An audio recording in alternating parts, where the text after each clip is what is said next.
All right, so now that we've created our color scheme for our app, we want to go ahead and actually add these colors to what's called a color style, which lets us reuse the same colors throughout our project so that we can easily change these colors if we decide to in the future and not have to change all the objects associated with that color.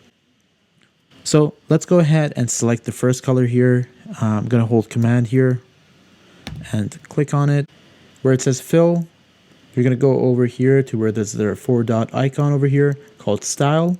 Go ahead and click on it, and then go ahead and create a style using the plus icon and name it primary. And then go ahead and create style. And now as you can see, I have this color style of blue. Let's add the rest of the colors here as well. I'm going to use Command click on this orange now. Go ahead to the style here, create style, secondary. Same thing for this accent color, create style, accent 1. I think you get the idea by now. Accent 2. And there you have it. I have this color scheme now in here. So now how do we apply that into our buttons? So let's go down to our login page. Let's go ahead and use Command and click on the background of this here. Otherwise, if you select the whole group, you will have to edit the color here in the selection colors. So both work. So let's go ahead and just actually choose the whole group. Go down to the selection colors, and then from here you'll see styles. So go ahead and open the style, and there you have it. You have your styles here that you can use on that button. I think here I'm going to use the primary button. Let's go ahead and change the text color to white down here. And then let's go down to our next button over here, sign up with email. And then over here, again, let's select a style of primary. Same thing for the text, white. For the sign up with Google button, I'm going to go ahead and actually assign a fill of just white. And I think that looks pretty good. Let's go ahead and apply the same style to our icons here. So go ahead and double click. Make sure you select the entire frame or the group here. And then go ahead and change the selection color using color style to the primary. Same thing for the email. Primary. Now this is where the magic happens. So now let's say all of a sudden you change your mind and you want to go with a purple color.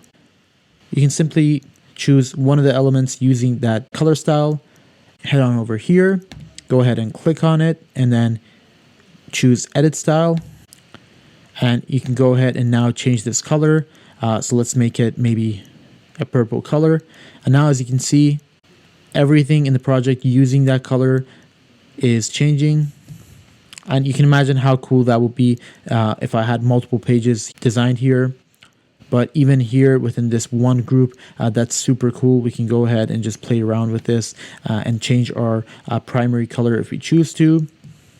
But I'm actually going to just do undo and go back to our main color here. And there we have it. That's color styles for you. I think we're pretty much done here. I'm just going to make a couple touches here to just improve this a little bit. Follow along if you like. Otherwise, in the next lesson, you can also download the Figma file that we have up until here and start with that. But let's go ahead here, and to improve it, let's just zoom in here. Bring this button down a little bit. Let's go ahead and increase the spacing between them to 5. And we actually forgot to add something here. There's usually a forgot password button.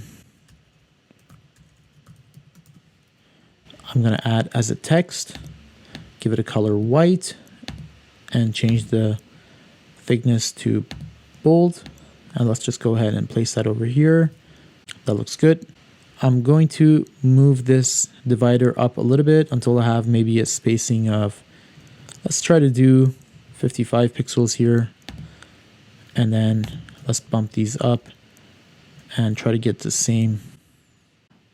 I'm using Alt here again to see the spacing between different objects with the ones that I have selected. I think that's good. Let's add a little bit more spacing between these and make it 5 as well. Now let's zoom out, and I think that looks a lot cleaner now. Cool, so now we have a completed login page. I think it looks pretty nice. And I think now we're ready to start getting into our tutorial page and design that together.